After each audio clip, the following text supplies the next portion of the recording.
one might wonder the distinction that I would have between the two channels. I guess the distinction that I would make personally is content that's less planned, which almost seems counterproductive to the amount of things that I do have on the main channel that are not that way. But I guess even the latest, the rant that I put out, that was written up like days before. I had intended to basically just put it on Twitter and leave it at that as a twit longer, but since I'm no longer using Twitter, well, I needed to put it somewhere, so I put it on YouTube instead. So, whatever goes, I guess. I don't really have much really to say about this channel. My views on YouTube have really gone down, and I don't mean like people viewing me, I mean my opinion of YouTube has degraded for a whole number of reasons. And I mean more the company itself rather than like just the site. Although there are bits about the site that I don't like as well. I feel like the company is just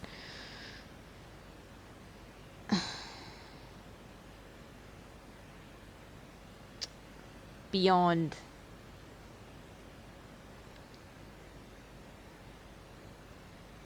reprehension. I don't think that's the right word. Basically, I don't think redemption. I don't think they can redeem themselves at all from some of the things that they've done. And so it's very difficult for me to post content on both channels, never mind this one, because you'd think I would have more nothing content to put up, but it's kind of difficult when a lot of the time I'm just gonna sit myself on projects and then not really work on them, since I have the actual map project to work on, you know, which is kind of in a bit of a rut right now because while I was attempting to upload the source files to somewhere, Mega decided that it wanted to be a piece of crap, and now I can't download my files off of Mega because it errored out at least like 3 times and I went over my download limit, and these were my own files. And I tried to use both the website and their stupid little program for it. Both times they were just like, no, you're not allowed to download your crap. And the second time was even more stupid because literally imagine like a virus program almost going, give us your money so then we can so then you can download your stuff or continue for free in 2 hours. Okay, I'll wait the 2 hours. I played Animal Crossing for that period of time, went and took a nap. I come back and the counter's still going. 2 hours had passed. So look, I'm gonna put the source up. I would like to put the source up because if people are gonna be complaining like, oh, why are there 2 versions of the square on the workshop? Please shut up. It's like if there are things missing that you desperately want to be added and that you have the ability to add them, go ahead and add them. It's just going to be a whole lot difficult to do that because I now need to find a new hosting provider because Mega is a piece of crap. Especially now that I'm hearing that if you sign up for a new account, you get 15 gigabytes free. The extra 35 is temporary unless you pay up, which is so call that what it will.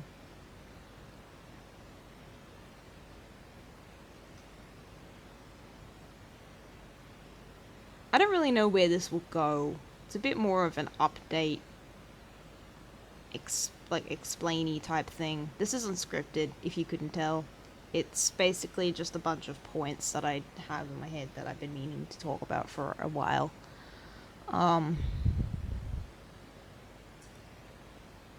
One other thing that I really wanted to mention is the conflation of, I'd like to call it the major 3 communities, but I don't really know how much overlap there is. There has to be some, but I don't think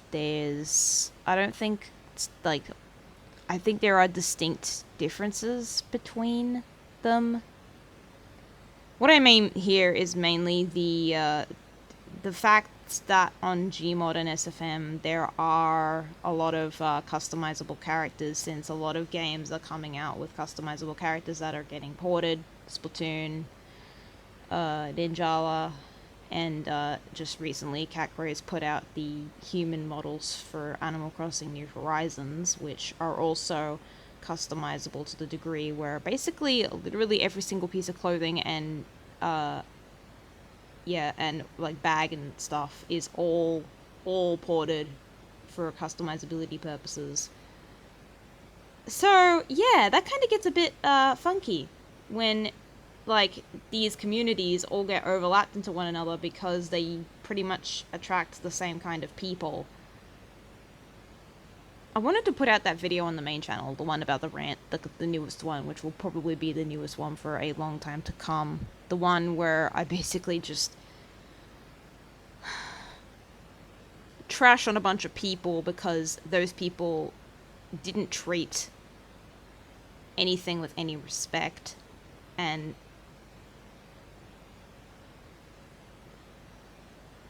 then therefore got in my way because I didn't want to treat it with no respect. That's not what I do these things for.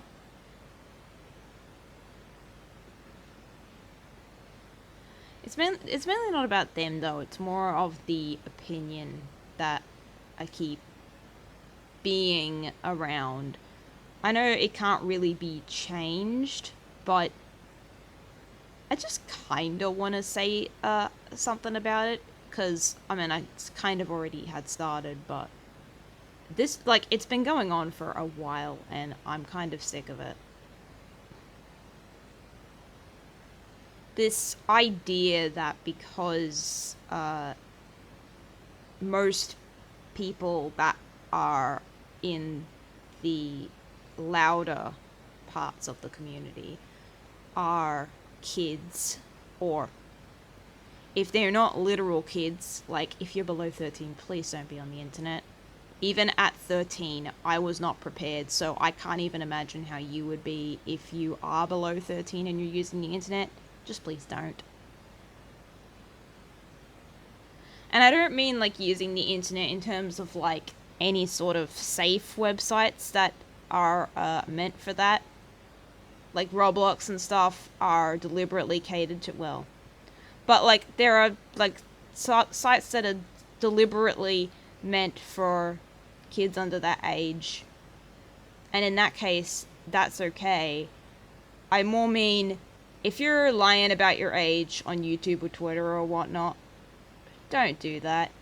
Even I thought that at that age when I got on the internet like 10 or something years ago, and it was not a good idea. I didn't do it.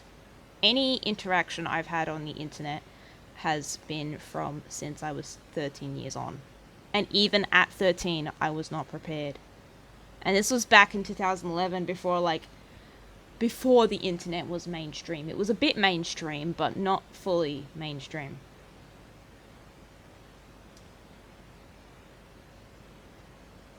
So, like, but that the internet is mostly, that loud part of the community is mostly made up of kids.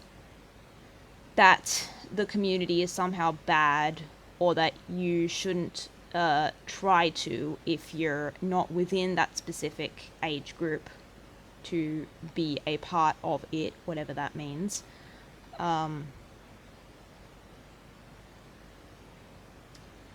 And to an extent, I can sort of understand, because being a part of the community is something that I don't necessarily want to have as a label attached to my attachment to any community, because I don't necessarily want to be connected with a community that makes basically, here's a SpongeBob / Simpsons / whatever cartoon you want to shove in their episode, reskinned with Splatoon characters, and make that your content for literally the rest of time. I don't necessarily want to be associated with that because I don't like it either. I also don't necessarily want to be associated with, you know, all of the frankly ridiculous art some people make when it comes to these characters that are supposed to be teenagers. It just, I don't necessarily want to be associated with those people, but I don't necessarily want to think that the community as a whole, this Splatoon community, is worth any sort of shame or mockery or nearly half of the blame that it gets in some instances for why certain things don't or do happen, or why some things are deserved to happen. There's a large number of instances in my personal time that I can point to where people have acted, personally, in my opinion, irrationally when it comes to these generalizations of the entire community in this manner, including people that have worked on things that people like.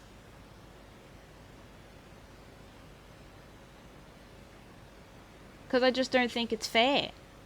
Is it really fair to criticize a whole bunch of people for the thing that you don't necessarily want to set out to improve? If you're going to mock and shame them, you're going to do so with the intent to contribute to the badness yourself? Is that what you want?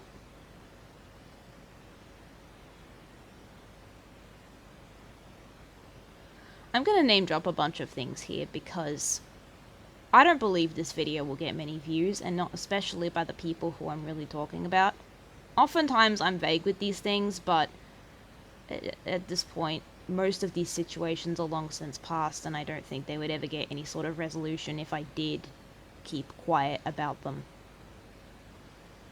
And for most of the things that I'm caring for that would have relied on a lot of these instances being secret or private, I have plans for them anyway. Because this, like, most of the things that I want to do in the community are things for the community, are things that I want to do. They're not bound to anyone else in terms of needing to be for somebody or by somebody. That's not the point. As long as it's there, I couldn't give less of a heck who is behind it.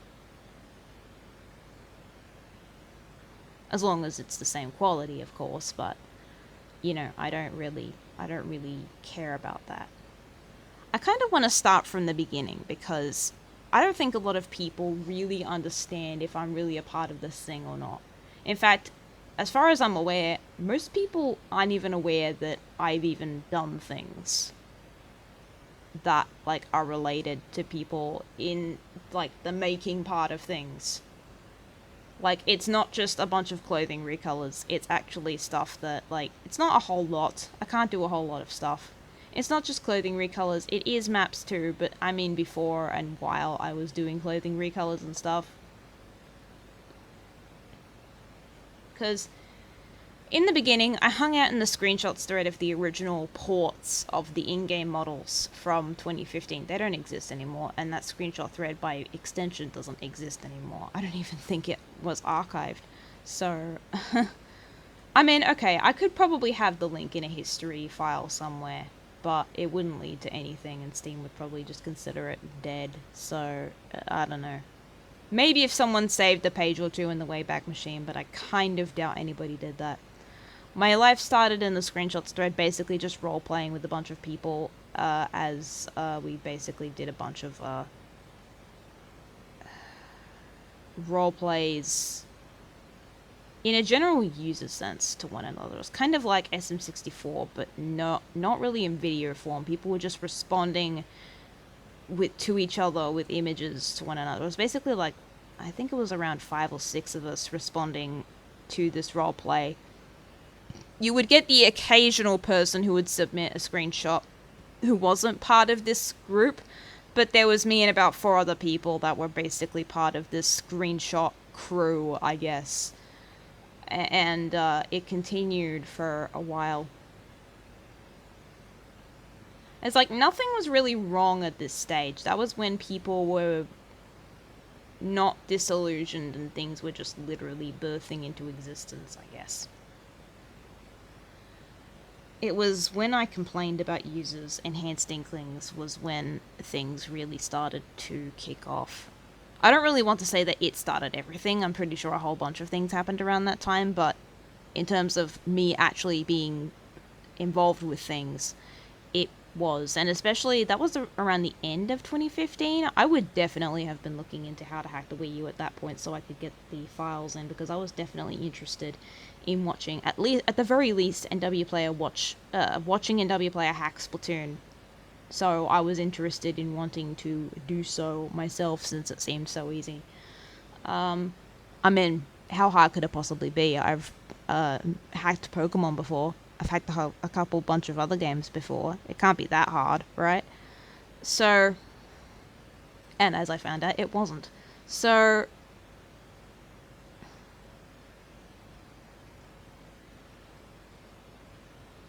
I called them out at the time because the physics were extremely stiff, and therefore the fizz gun imposing them was extremely bad.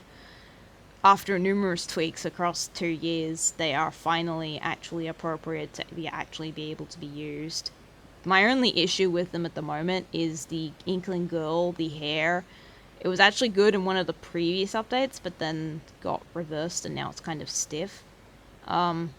He's aware of my opinion on that, but I'm not saying that as like, oh yeah, we need to fix it, but I'm just sort of saying, like, that was sort of what kicked everything off, because Fission friended me at that point because, as I heard, it was basically to mediate us, because he took it to the point where it was getting extremely problematic. And I also had gotten into an argument with someone who defended him, gonna keep this vague, to basically stole my icon at the time. Well, it's kind of awkward because the icon I was using at the time was not one that I had made, and therefore it didn't really sit well with me that they were using it in an attempt to mock me while I was trying to provide genuine criticism.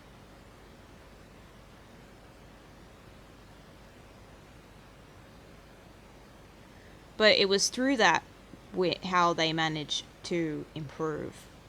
I realized it was the first update. I wasn't intending that they needed to be fixed like completely immediately. It could be over time, but you know, over time I would appreciate if that things actually happen. And this was before the gear got improved upon, because at that point everyone in the entire community was only using 20 pieces. And that's of hats, clothes, and shoes. You literally only had 20 pieces. So every single person who was trying to make a sonar of themselves had overlap in pieces, and a lot of people had the same outfits because there was only 20 pieces to choose from in a game with like 200. I know that's a lot to ask for, but like over time, the fact that we got the gear update was immense, because it literally didn't even, there was no effort, and Squibbot was not being very caring about it. I kind of think that to this day there's still not a lot of care for it, but that's a completely different topic.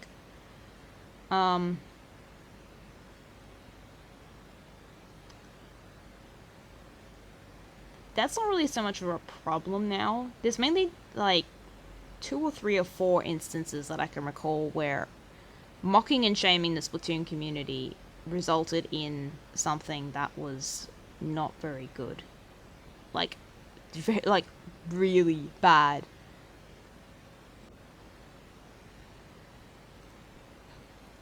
I think I can specifically recall around 4. Got a few notes. It's not anything regarding a script, it's just some notes to remind me in case I forget about some of them. Especially since these all flow into one another, and I could very easily conflate them and then forget to mention one. I'm not scripting this, it's just me blabbing at the mouth on anything. So I guess the first instance of this, and this is why I made actually no, it's not why I made, but it was a contributing factor in the decision process behind, I think, the first rant video I went through. It's the one that people most liked, the one where I talked about how generalizing people to be in a level close to you if you're a fan, and you're trying to pretend like content creators are literally on the same level as you in terms of knowing everything about you and your appreciation of their content. That is generalizing people to an unhealthy degree when you only know this person from what they've decided to show to you. That one got a lot of attention.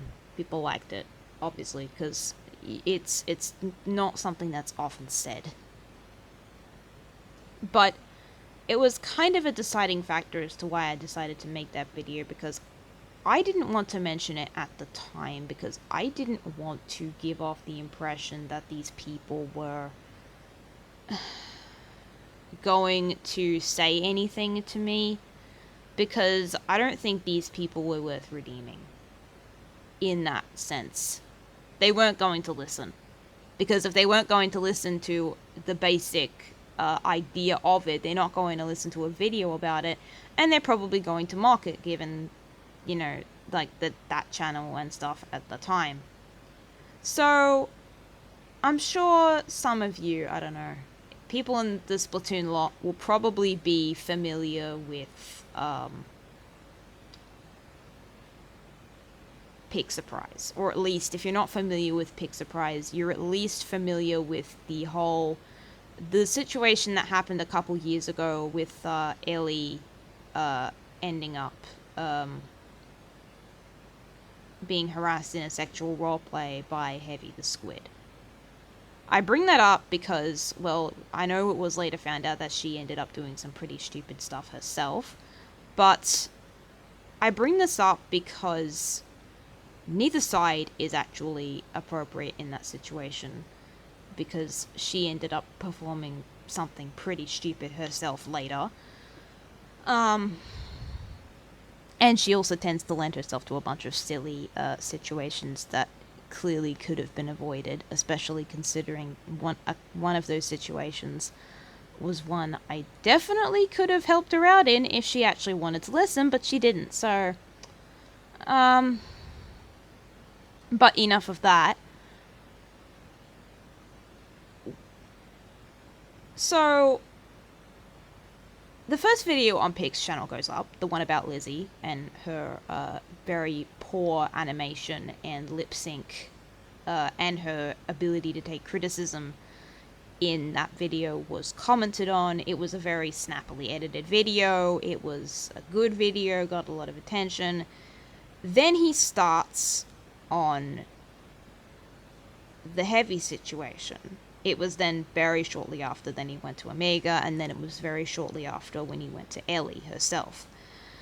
But I specifically want to talk about the Heavy one, because that one created a lot of controversy by itself, but the controversy that I think a lot of people were unaware of, and one that I mostly kept to myself, was the way people acted in the server that Pick Surprise was running on Discord, which was very disturbing, because the persona he put out was one that was entirely different to the one basically detailed if you actually went and took a look at the actual server where the hub of his fans was basically. I scrolled up to the chat log where they were talking about Heavy, because I wanted to know this uncut, snappy, not snappy version of events that allowed them to even learn about Heavy in the first place. Even if it was just a tiny little sentence somewhere that someone had just mentioned it and thought, hey, let's make this a channel checker, it makes sense. I scroll up and everyone is basically just posting the nude image, the almost nude image, and posting cringe about the Splatoon community. this wouldn't be a problem so much by itself, you know. I have the mentality that I understand that these were a bunch of people who were just finding out that this man took a photo of himself almost naked in front of a thing and then sent it to a young girl. Like, I'm not going to pretend like he's totally innocent here. There's definitely something wrong there. But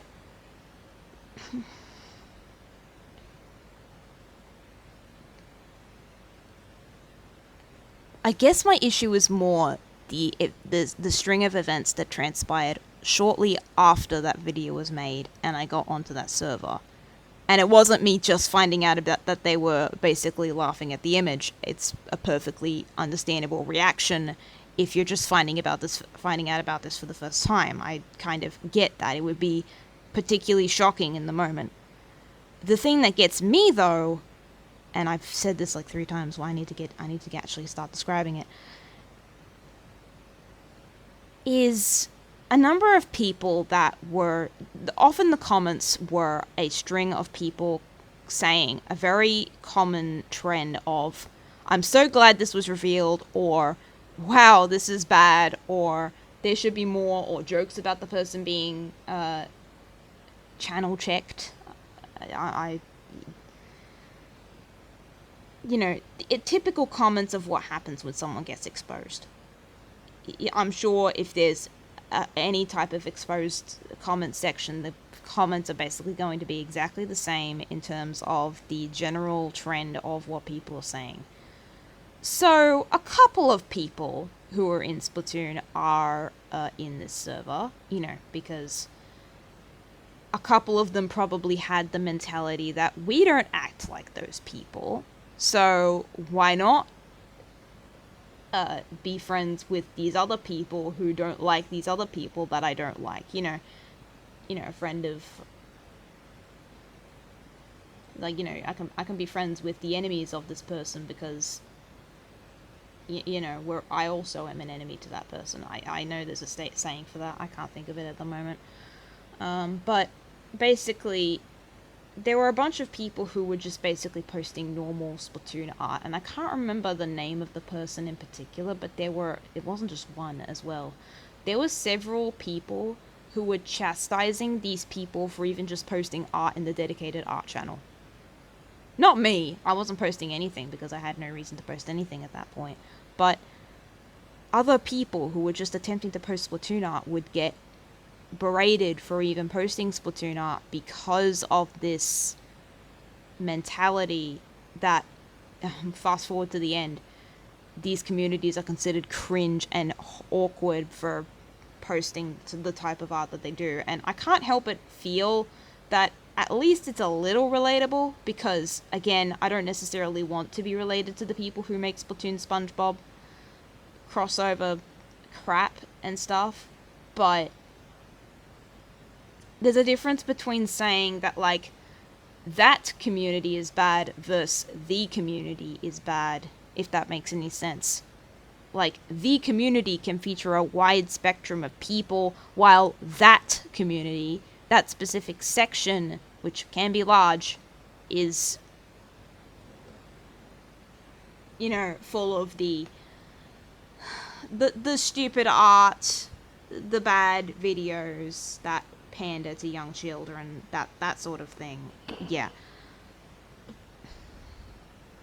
The thing that gets me, though, is, like, when I tried to argue that some people don't make that content, that people in their server are just posting art because that's what they want to do, they just like Splatoon, they also like Gmod and posing Splatoon in Gmod, merge the two together, are they related to these loud people that scream? And yes, especially including the child that Pixar Prize recorded, who didn't make a lot of sense in how he tried to defend the content creator he supposedly liked, including, was it his sister who helped him defend it? Whoever she was, both of them were very childish and immature. I'm not going to deny that. But to then blanket statement everyone into that is also remarkably immature, in my opinion. It's just equally as stupid to paint everyone with a ridiculous brush when you don't know for sure if everyone absolutely acts like that. And yes, these instances that I'm going to describe are a lot of the big people that make a lot of the things happen, but that doesn't mean that change can't happen just because these people are in that position. If you let them, sure, they will, but if you let them continue on their merry way, then that says a lot about what you really want, doesn't it?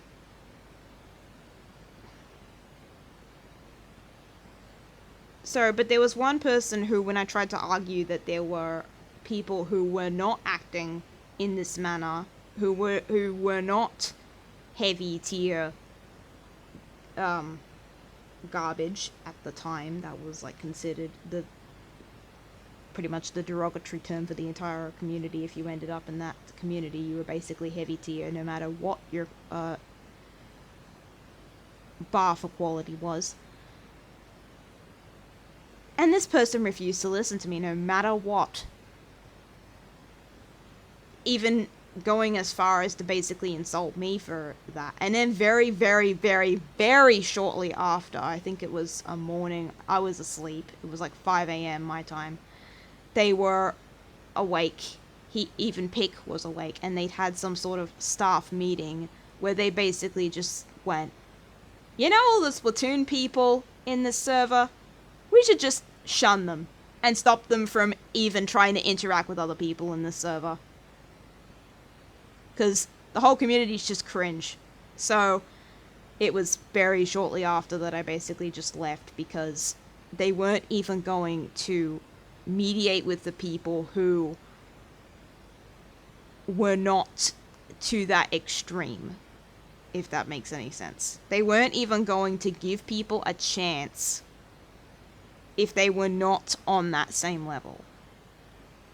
All because a bunch of kids screamed at them and they only were exposed to one part of the community that is extremely loud and was making a lot of noise. A lot of controversial drama and noise. There were a lot of people who were not caring one bit. Including myself, basically, because I don't need to care about that stuff. It's not relevant to what I want to do. So that's one instance. I kind of want to derail a little bit before I go into the next instance that I kind of want to talk about, because in terms of who made these particular models, who have been around in the community, well, the Splatoon ones I'll go into detail in a bit of a moment, but in terms of the other two that are also huge pillars, Ninjala and Animal Crossing, Cat Craze is the person behind all the Animal Crossing stuff, and I made a different video criticizing their ragdolls on my channel, because their ragdolls are, okay, they're a little better than they were before because I've contacted them directly, but they're still kind of off in some ways.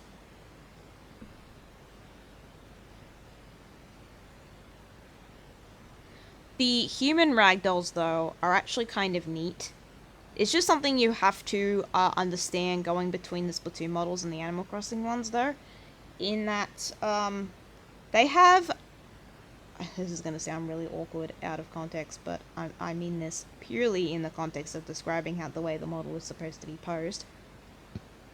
The butt and the thighs are two different things in terms of how the model is supposed to be posed. Think of the top of any skirt or pants is basically determined by the butt, and the bottom of the skirt or the butt is determined by the thighs.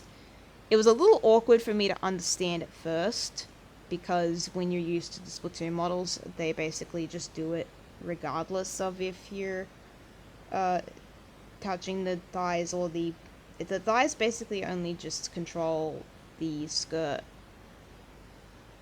If you have the skirt attached, I'm mainly talking about skirts because it's definitely important in terms of how far they stretch because it can affect the pose. But the Splatoon ones, if you're moving the butt around, it will also move the thighs around and therefore will also do stuff there. The Animal Crossing ones just don't do that, and then that can create problems. I'm kind of disappointed in the way the Ninjala ones are being done though at the moment. And mostly because they're also being done by Zeldaboy, who again does not give a crap about being nice to people. He's a creep in every sense of the word, and I could care less about what he supposedly wants to get in terms of clout. He has no appreciation for other people and no respect for anything anyone else does, even if they're things he couldn't do himself. He did not rip any of those Splatfest tees himself. None of them. He always got them from other people. And let me just tell you this. He was as far as I heard after I stopped having contact with him, he apparently wanted to bribe me into giving him more of them. He obviously got another source to get the textures, because of course he was going to do that. I'm pretty sure he probably bribed them too, but the lack of respect is absolutely ridiculous. And in terms of the Ninjala packs, it's no exception. I don't necessarily know what's happening behind the scenes, but he is contributing to it. Because he is mentioned in the description, but jeez. I don't understand how that game works. It is a bootleg Splatoon in every sense of the word. I didn't really want to sign up to the train of it being a bootleg Splatoon just because the art style of the kids is extremely similar.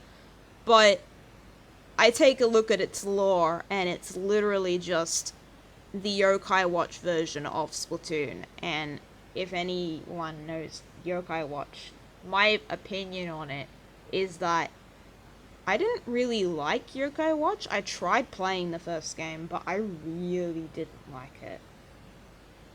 Not only was like the super wacky atmosphere of the game not really that appealing to me, I sort of also got confused by the marketing, how they would constantly go, these are not spirits or ghosts or anything, they're yokai, which means nothing to someone outside of Japan, because the way the creatures act in the game is something akin to a ghost or a spirit, because the way they function is just not, there's nothing specific to them that makes sense outside of Japan, because the idea of yokai is something that's a folklore fantasy sort of thing over there. But the way they work in that franchise is more of, they're just spirits that do things, because there's a lot of instances in the game where they'll be completely invisible and you'll be fighting with your invisible monsters against them, while the implication is that the other people behind you are staring in awe as you do nothing and just rotate a wheel or whatnot. It's like there's a whole lot of suspending your disbelief that gets ridiculous. The reason why I bring Yokai Watch up is because Ninjala seems to be like a version of that, but for Splatoon, where I've seen its lore, where it's basically ninjas had to grow up and live in society among real people. Why do they have, why is the connection that they need to be ninjas there? It's like, why are the yokai when they're basically spirits? Why are the ninjas when they're basically people with superpowers? It's like, why do they specifically need to be ninjas? And then I took a look at brief videos that go on, here's the lore of the series, and I hear that like the in-game one is basically just a overskinned version of Splatoon 1's hero mode, where there are aliens and they're after a thing, and you need to protect thing from their clutches. Draw your own connections. I'm pretty sure you'll be able to figure out that they're basically the same. And when I discovered that, including the stories that they put out for some of the characters that they have, I basically went on a little bit of a research trip. The lore is basically bootleg Splatoon. In every single way. And in fact, worse, because a lot of it doesn't make a lot of sense. But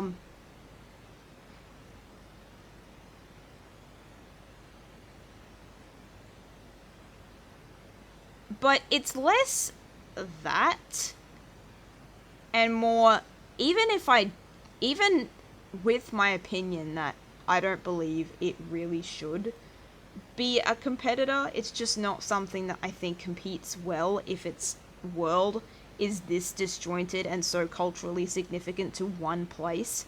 Again. But the main problem I have, even with me having so many problems with the original games' storyline, is downloading the packs. Okay, the first pack is basically the base versions of the characters that you play as in the game, that you use their parts to customize with.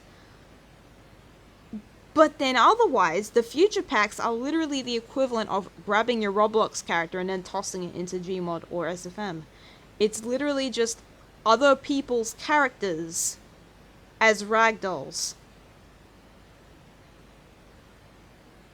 It's like the Animal Crossing model has the Animal Crossing human pack at least has a bunch of presets, because staring at the blank model is probably a bit too anxiety inducing for some if someone just wants to make some generic presets and not just themselves. But people's as characters? It's like I realize a lot of them are disillusioned Splatoon people who have bought into the whole Splatoon community is terrible nonsense, so they decide, hey, let's corrupt another one with our depression. But it doesn't help that zeldaboy is behind this as well as John to a small extent. Both of them are behind the Ninjala ports, which are really terrible because they're only just requesting other people's stuff and then tossing them into packs to just consistently release with their changelog being the description. It's just an entire pile of nonsense. And that's with me not caring about the lore of Ninjala, even when I went on a research trip to see if it had any sort of merit.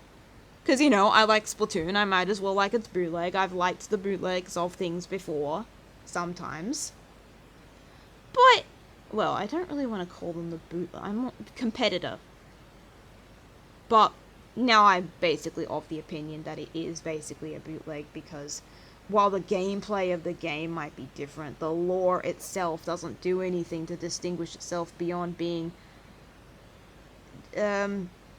Japanese version of Splatoon? Which is ironic, considering Splatoon's own origins, but you understand what I said about the lore, and it's like Japanese version of Splatoon makes a bit more sense, even if Splatoon itself is inherently Japanese. It's just, it's troublesome.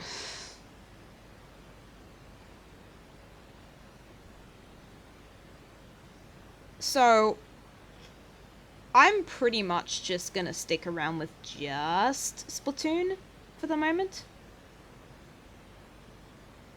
And, you know, Animal Crossing if I also feel like that as well. I just don't think that, I will, really care all that much.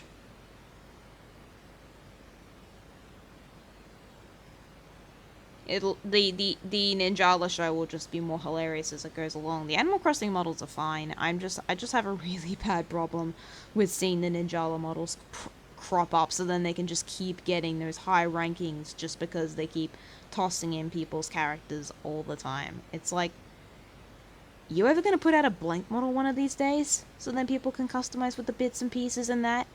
I know it might not be easy, considering they all have like 15 faces and whatnot, but come on. It can't be that you literally can't be that stupid to think that people are going to eat up a bunch of packs with people's random fan characters in them. It's one thing to shove yourself as a preset in a pack with a customizable character in it. Cat Craze did that. But literally, only just having other people's characters as the port while you work on the bigger port. You might as well just work on the bigger port and forget all the in-betweens. Cut the middleman out and just do the work to begin with. If you cared enough, which, trust me, zeldaboy doesn't. He doesn't and won't ever will. Which is funny, because that'll lead me into my, one of my next points. The whole tomato thing, which ties into the next 3 instances I kind of want to talk about. Expect this video to be long. As I'm recording, it's going to like 45 minutes. My gosh, you've been talking forever. Again, I don't care. This isn't going to be very long, and I'm probably just going to toss an image on top. I couldn't care less. This is not going to be super structured or anything. It's just me blabbing on about these situations because I'm sick of staying silent about it. There's no point for me to stay silent about it. I don't care at this point who I cut connections with because I don't care about these people. They're not around anymore, they don't want to be around anymore, and I don't want to contact them anymore. One might wonder if I have these people blocked. Yes, on every possible platform I can. Because I'm just sick of putting up with it. If I want to improve it, I'll do it myself, and I won't have you berating me about it. Another major incident that was sort of going on slightly behind the scenes was everything to do with the enhanced Inklings, including what happened with Tomato. Now, I don't like a lot of Tomato's ports, even on the workshop as they are currently. I try not to use them as often as I can. They're not very efficient, and even when I have brought out how to make them more efficient, they've just been ignored. So, and even then, a lot of them don't really seem appropriate. The textures, because of the PBR rendering in Splatoon 2, a lot of the rendering that she's attempted on the models makes them look wet, and I don't care how often I have to say how bad they are. Like, I don't want to use them. I'll just try myself at this point. The situation that went on behind the scenes, though, is absolutely appalling. Between her and between everyone that responded to her, even I have opinions on that. And I was one of the people who was against her, if we want to put that in quotes, because I don't necessarily want to seem like I was going to downplay her for literally everything, including her life. That's not... don't go that far. It's the internet. No one cares. Literally screens. I wish the boys would have learned that, but they kind of didn't, so here we are now.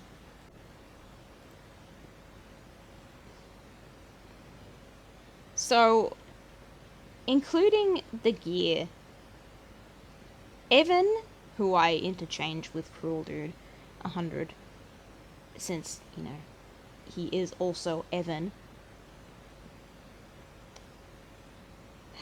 he was really awkward. There's 2 instances that I can describe. I was also in a model porting group on Discord as well as a map one, but as we both know, they both went to crap. I'm pretty sure if you joined them now, they wouldn't even be relevant to the original purpose that they were made for. They would probably just be hubs for them to mock and shame everybody else. And that's what they were back then, too. there's two instances that I can recall off the top of my head that really didn't make me like Evan all that much anymore, and by extension the others as well. He would consistently mention that he was making the pack.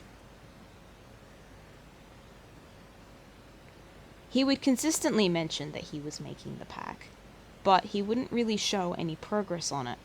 And it would be extremely infrequent as to when he would do so. And I don't mean just like a couple weeks or so. I mean months. He would mention this so infrequently that it literally became concerning if he was supposedly interested in this project at all.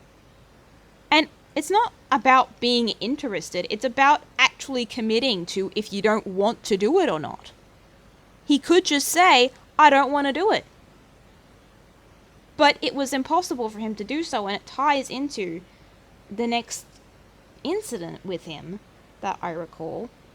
Because, actually, sort of two. I asked him, what exactly had you done? And he gave me a little bit of a list of stuff that he had done. Shortly after, I got access to the Splatfest teas, and I hyped to him about it because, well, he was the person who was making the gear at the time, so I figure I might as well give him the good news that I'm able to get Splatfest teas now, and he basically just gave me an okay emoji. No words.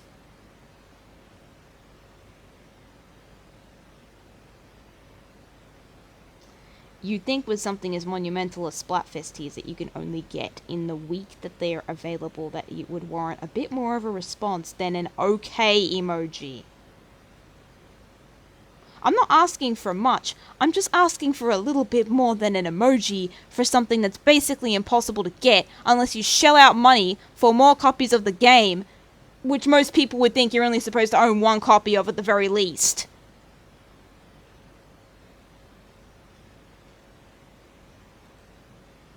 It's like, this wasn't just for him, it was for everybody. Something that which a lot of them do not understand. Especially since he would, later, continue to try and berate and chastise me for even trying to bring up the fact that he has repeatedly sat on his ass, mocking and shaming people for even daring to question him why people even care so much about this stuff. Why do you bother caring so much? He would ask me as to why I even bother caring about these models. Well, gee, why would I bother caring about these models when I'm not depressed like you? When I'm not so depressed and sitting in my chair whining and crying about how people have done so much bad to you when a lot of it is self-induced. It wasn't Tomato which brought him down to that level, it was himself. He let her get to him. It wasn't her being ridiculous. Okay, maybe a little bit, but it wasn't purely her being ridiculous at some point, was it? Because any sort of trauma that you induce in that manner is not one that someone else is doing. I don't think she was making threats or anything. She didn't even expect anything more than the bare minimum to actually be honest and open and genuine with people why things were happening the way they were, which he had a trouble with anyway. Oh, I'm doing gear, he said, but he wouldn't actually do, and he wouldn't actually commit to saying if he actually wanted to do it or not. It's okay to be indecisive, but then just say that to people. Don't just pretend that you're gonna do it or you're not gonna do it. Pick one at some point. If you really don't feel like you want to do it, that's fine. No one was asking for it if it was impossible, but even the bare minimum of just saying that you couldn't do it was impossible. And that's what people were fed up with. The lack of transparency, the lack of honesty, the lack of being genuine was really what got to me. And her. I don't necessarily want to fully speak for her in this case. She has her own opinions, but I would like to think that the reason she even went as much as she did was because there was no genuinity from any one of the boys. They did not want to be truthful about anything. And that was the problem here. None of them wanted to be truthful about the reasons why anything was done. They always wanted to blame something else. Oh, it's my depression why I can't do the gear. Oh, it's my depression why I can't port. Oh, it's tomato why I can't port. Really? It really is all of that stuff, is it?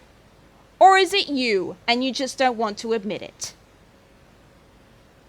Because you may be afraid of some perceived ability of humans to make mistakes.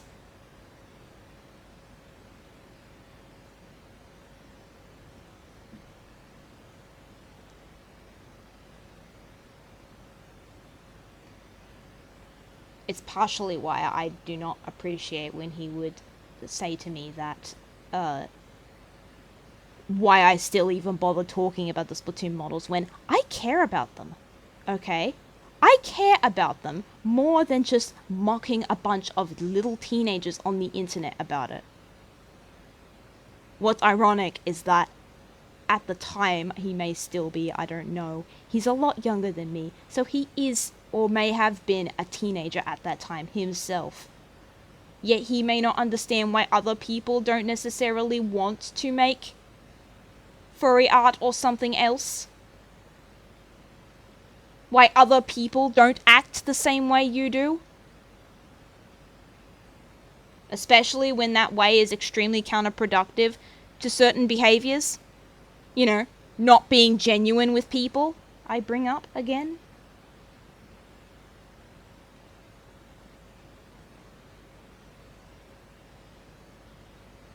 We had a whole discussion. I have it archived in my computer from Discord Chat Exporter, where he was basically whining for 2 days. Okay, it actually has a bit more context than that. He was whining that he was indecisive about wanting to port or not.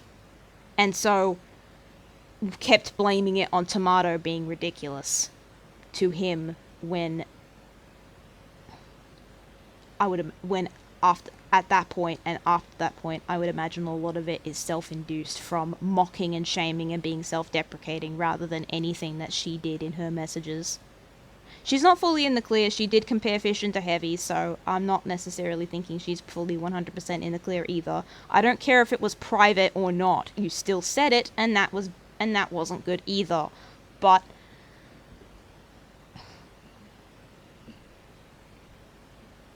he was basically complaining that because she had done something, let's just roll with it for a moment, that he didn't know if he wanted to port or not. That he was overstressing himself to perfection, and that he wanted help to motivate himself to port. Zeldaboy provides him with a project that he's been working on behind the scenes with something different, of models that needed to be ported, but they didn't need to be perfectionist type porting measures.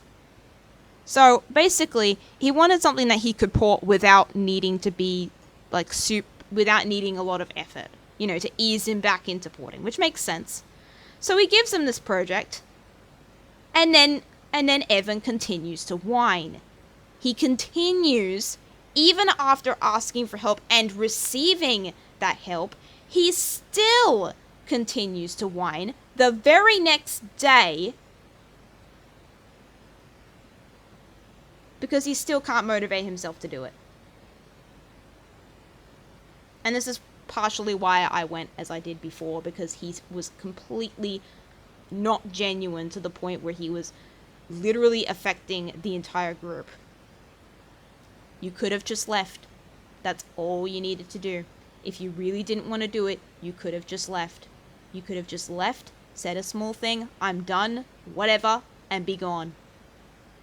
But he didn't do that, and especially continued to stay around in the map group, even though he did nothing to contribute, and the only thing he said to me about the tutorial was, fix the lighting.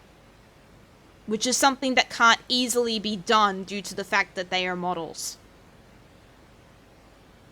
It's like, okay, yes, I know. I know that the lighting, even with HDR in a map, looks like crap. I am very aware of that. But due to the way these models are ported, I don't think that can really be helped unless you find some monstrous way to turn the models into brushes. It's just not going to happen. unless someone is really dedicated in doing that. And even then, it will probably only be for one map, because trying to do it for several is, and that's not the reason why I'm attempting to do it. Other than that, he didn't even speak in the map group, not even otherwise, other than to mock people again whenever GIF macros would pop up. But he wouldn't really talk at all, other than to mock me or to mock the Splatoon community or to say useless things like that. I mean, I realized that it was helpful in the moment, but like, it wasn't. It's not really helpful when I'm very aware of it, but there's nothing that can be done at the moment.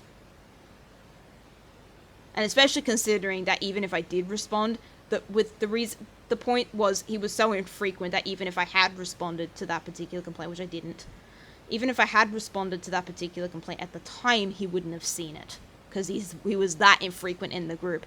And it was a group, not a server, so you can only have 10 people in a Discord group, and he took up a slot doing nothing.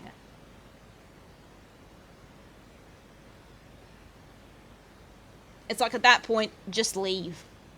You're not contributing, so you don't need to be here. It's like, it's fine to have your own group for talking for other reasons. I'm not saying, like, he doesn't need to be in any group at all. If the group were called Chatting Group 657, I don't think I really would have a problem with that if he was sitting around in a group chatting with zeldaboy, doing whatever the heck they were doing. But the group was specifically about map porting. He's not porting maps, he's not involved in porting maps, he's not involved in porting anything, so why is he there? Simple questions to ask. Things which I would challenge zeldaboy on, and he would repeatedly coil and whine and berate me for even attempting to do that, just because of Evan's status as a model porter, because he ported models once and refuses and doesn't want to do so anymore. Somehow that means he's entitled to sitting in the model porting group doing nothing, to basically just serve as a cesspool of hatred for the entire Splatoon community. It's absolutely disgusting behavior from the lot of them.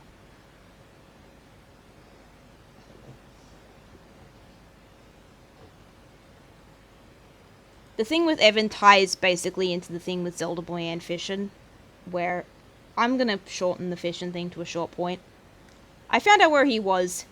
He did not like me and decided to insult me in a private message behind my back. And then I later find out he does some very not appropriate things with even his new friends at the time, where he basically lied to people about enhanced inklings and also kept blaming a lot of his demotivation and inability to work from Tomato being how she was. And to be fair, in the beginning he had a bit of a point due to her comparing him to Heavy, which again was not okay on her end either. But what didn't help was the way he responded to it as well. And the way he continues to act. How he built himself validity of being leader. He's still not out of the Squidalicious group. He is sinking that ship because he wants it sunk. You could just leave. But he doesn't want to leave. Because then he'd have to admit to himself that it was a lust for power. I made him leader.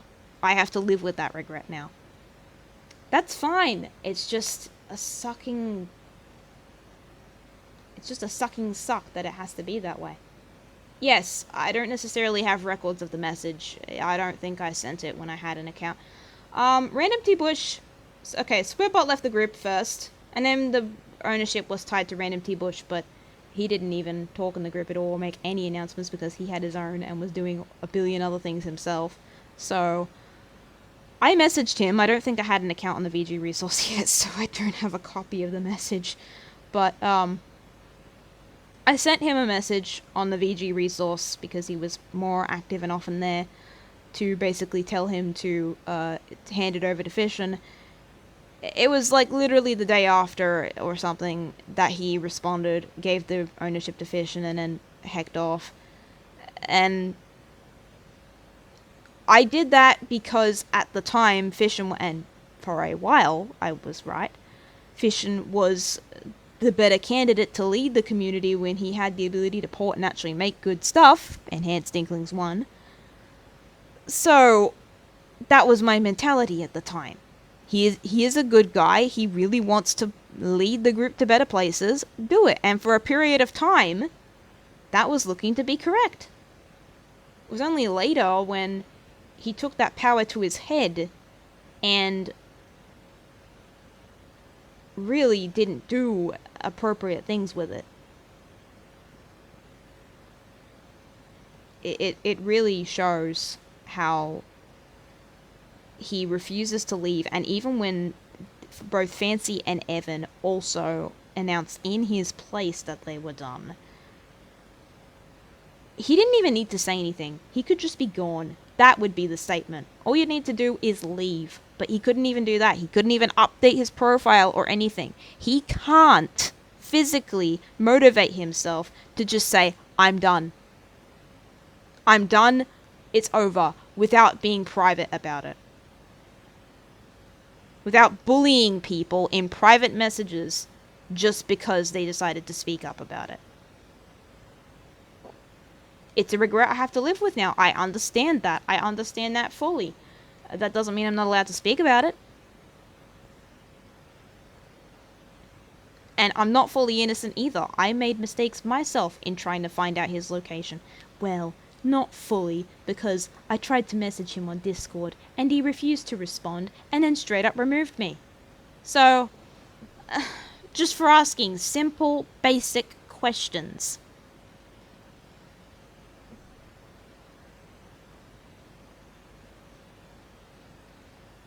It isn't the first time it happened either. We tried to play a salmon run together, and I waited the whole night for him to be available, and he wasn't at all.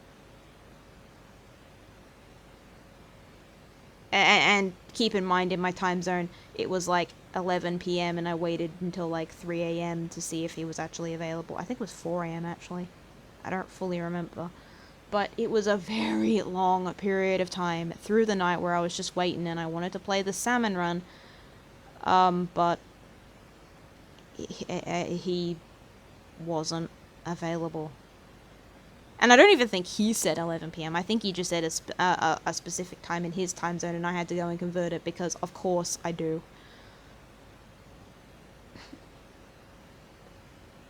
And then, as I said before, he also did something with someone else in a manner which is not okay.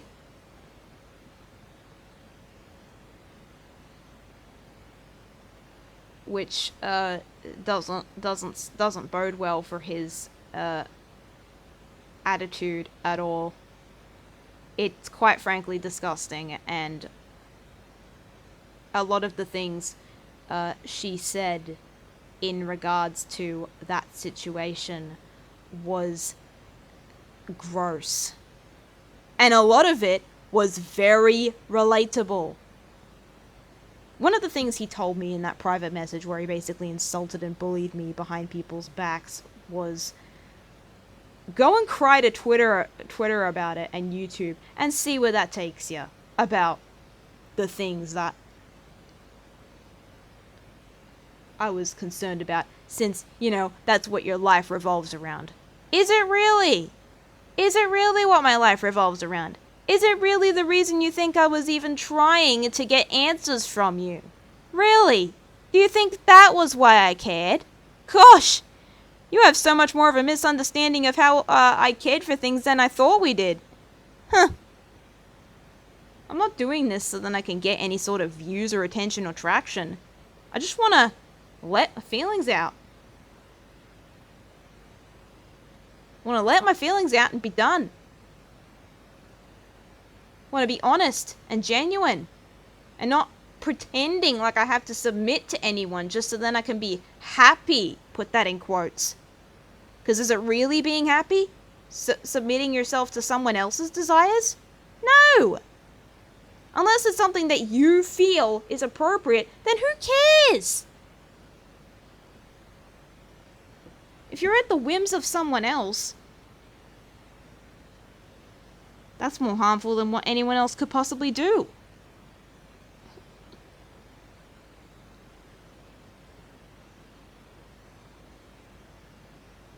A lot of the instances with Zelda Boy, I did put in a document that I put in the description.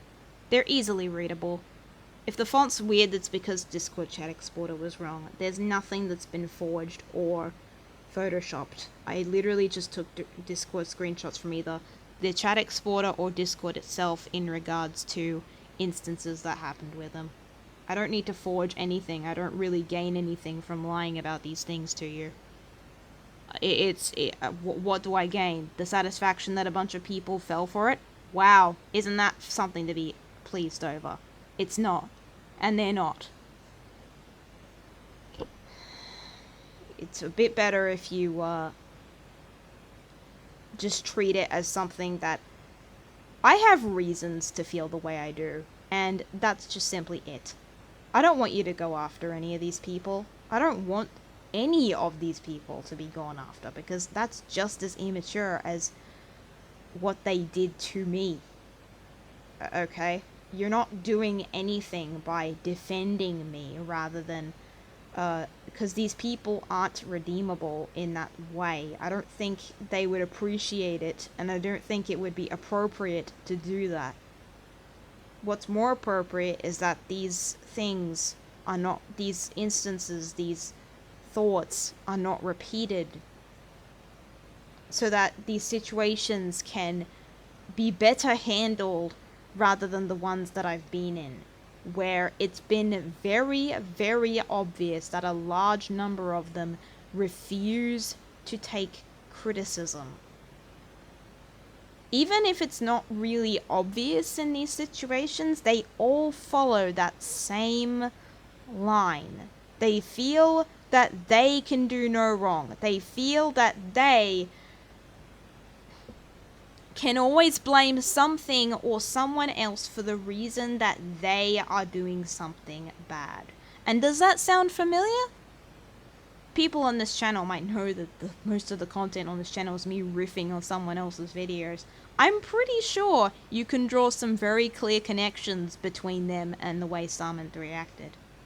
Not completely literally, there are different reasons why these things happen, but a common thread of the inability to actually take criticism of oneself, to actually improve on something that may affect a whole bunch of people that they don't know.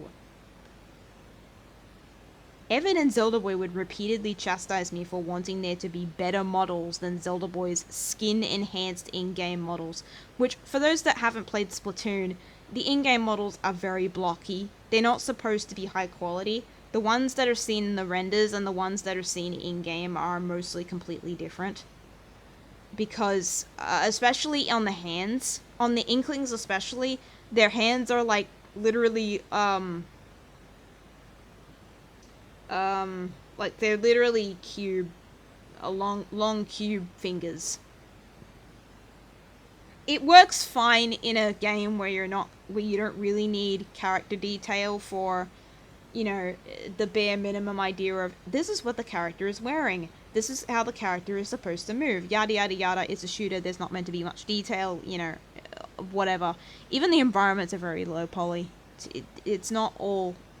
It's mostly the textures doing all the work and making things look HD.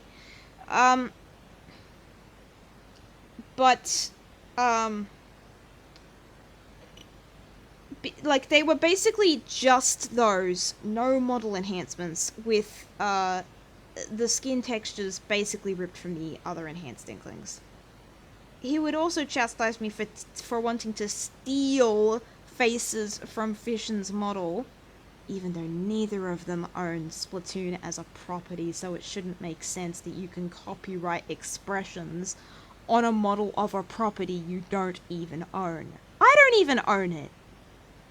What am I stealing if I don't even own them in the first place? If you don't even own them in the first place? They're a character model of Nintendo's intellectual property. Shut up about copyright. You don't own the expressions. None of us own the expressions. It's only sensible that the models that literally everyone in the community is using, that they would retain the same features and probably just add more if it's possible to add more, instead of fully changing the expressions just because you feel like it. Is that going to gain a lot of traction? Doesn't seem like it. Those models don't have a lot of subscriptions, and there's like 4 pages of attempts at it. Like, literally, he's made 4 attempts at this enhanced model, all different add-ons to try and rake in those big old likes, and I don't think a lot of them have gained very many subscriptions. So it's clearly not an idea that gains much traction. I mean, sure, he definitely has a lot of people who are subscribed to the original ports of the original Inklings, but how many of them are going to be the people that are consistently using them in screenshots and videos and movies and etc.? It's like, it's a no-brainer. If you want enhanced models of the enhanced models, you enhance the enhanced models. Instead of complaining that people are stealing what was there that people are already using, that isn't even owned by those people anyway. Or the people that made the original enhanced models. Goodness sake. The same man who will chastise me for not playing Ocarina of Time and starting with the DS and Wii for their status as casual consoles. Hilarious.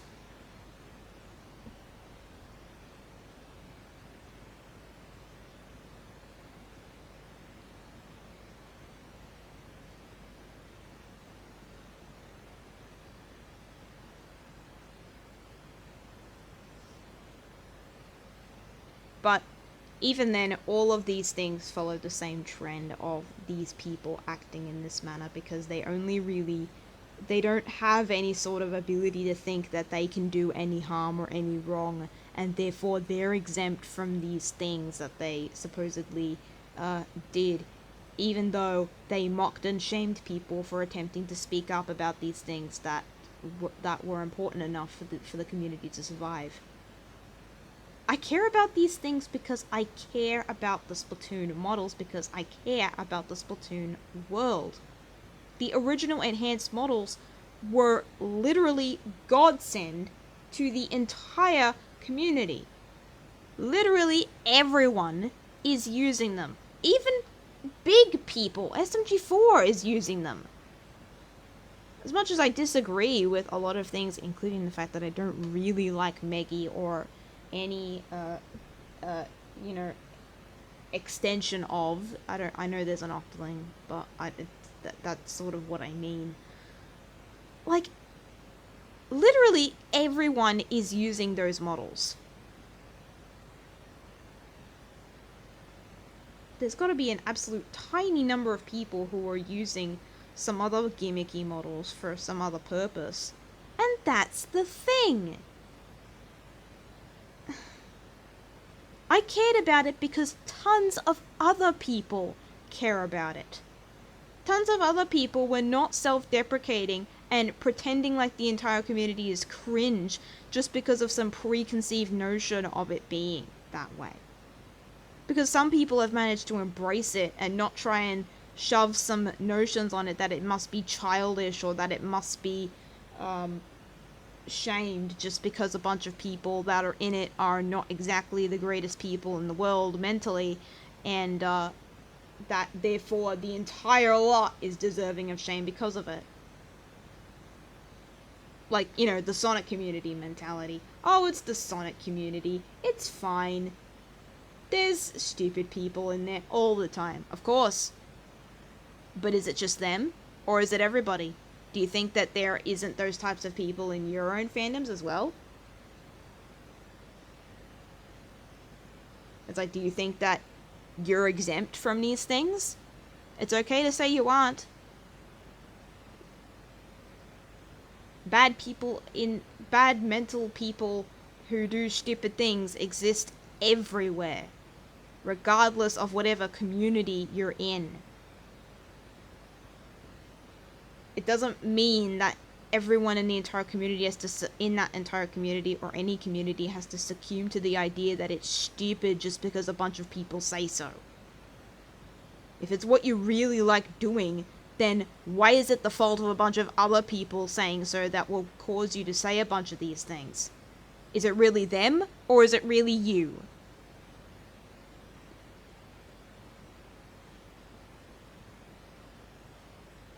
I say that. I don't really want to say that it really affects me. But at the same time, it wouldn't be that way because I would have to be affected enough to talk about it. I don't necessarily want to say that it affects me in my daily life because that's not the truth.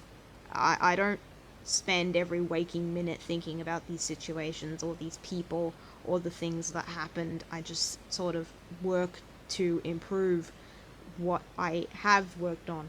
It's important to be able to reflect. It's not like it's not like just looking forward is just okay either. I don't necessarily want to say that I'm exempt from caring about these things because I've literally made an hour long rambly video talking about it, so I kind of have some level of care. But does it really affect me on a personal level? No, because that's not the truth. I don't let it affect me. What these people did, let their perception of that thing affect them to the point where they began to affect other people into thinking that way as well, and therefore create downhill slopes, metaphorically.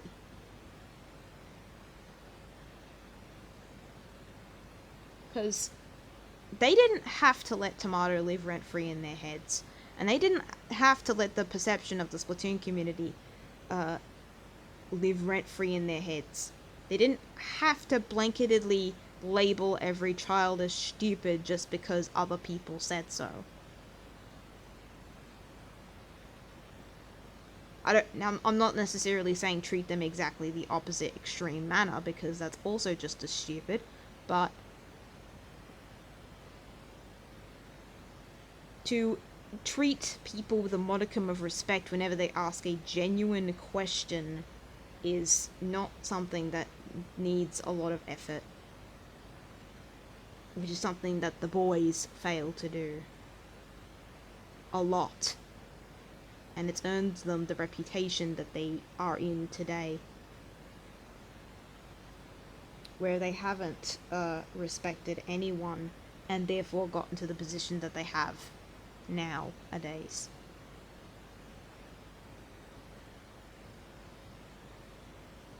It's self-induced because it's something that you choose to do. These are just decisions that are made. They could have chosen not to do these things. I still continue to want to port, or at least get things ported, because I want that to happen. I don't care who or what it takes to get there. Who I have to go through, who I have to talk to, who I have to, what I have to go through in order for this to happen. I want it to happen, and I'm not going to let a bunch of people tell me how ridiculous it is to do that. 'Cause do I believe that? No! Not personally. Personally, yes, to some level, I don't necessarily want to watch a bunch of Splatoon, SpongeBob, Simpsons episodes, and I don't necessarily want to see all the fetish art and stuff that people make. That is also true, but am I really going to blanket statement everyone into those holes? Because that's not the truth. Originally, I was just a person role-playing in a screenshots forum where we were just role-playing with one another with these cutesy new models that we all had access to. Just because a bunch of people are loud doesn't mean that the people who aren't speaking up aren't there. Beware the quiet ones, as they say. There are a whole bunch of people who probably didn't even want to get involved in any of these things at all. None of the situations that I mentioned in this video at all. They probably didn't even know that these things happened, or even if they happened at all. Do they deserve scorn for being related to a community with cringe and all that stuff? No. Because is that person really a part of it? Or has your preconceived notion convinced you that they are?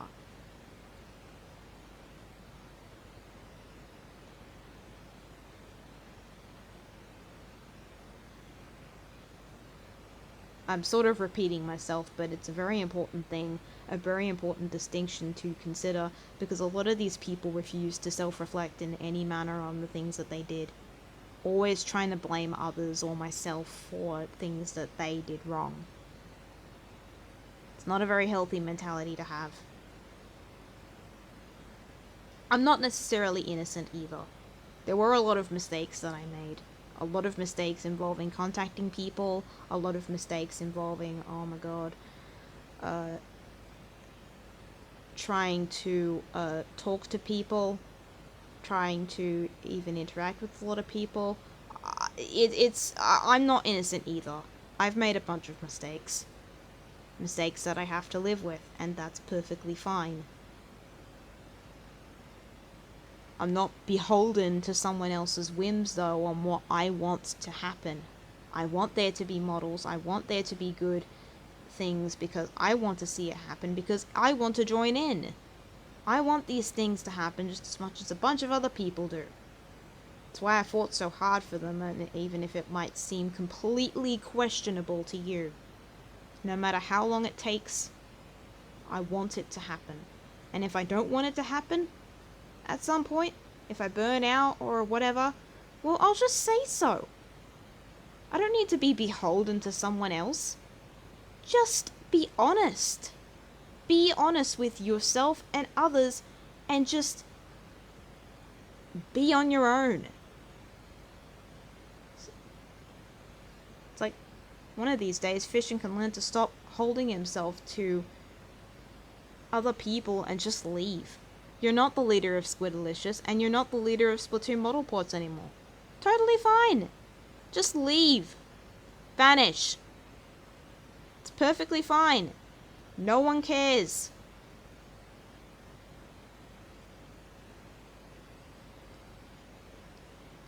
It's like, it's not just the fact that you are lying to everyone else, you're lying to yourself.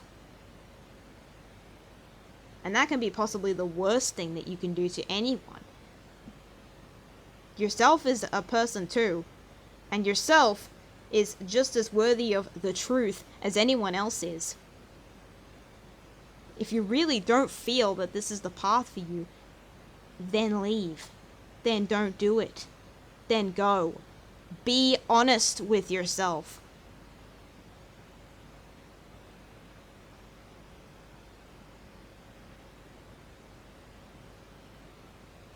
There are some reasons why you do have to pretend, why you do have to put up a persona so that others can interact with a version of yourself that's appropriate for internet use. So I'm not saying go completely personal or anything with any of these sorts of things, that's just also silly, but simply leaving a group because you feel like you don't belong in that group anymore, even as the leader of that group, I think that goes beyond just like, you know, the idea of being putting up a persona for someone else's for like your own protection. It's like for someone else to see something that isn't there, that may not be appropriate, is silly. And then just also for yourself as well. You don't care anymore, and that's fine. I'm gonna repeat myself at this point, so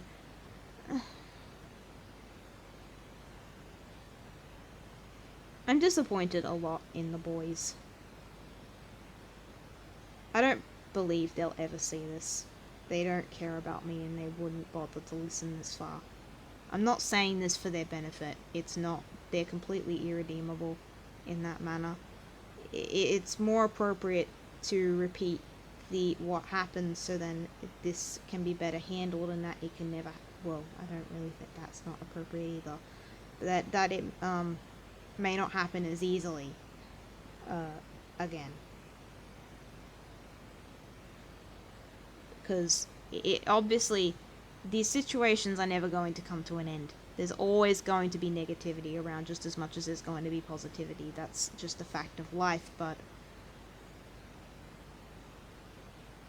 if these situations can be better handled and better known about, well, wouldn't that be a good thing, eh? See ya.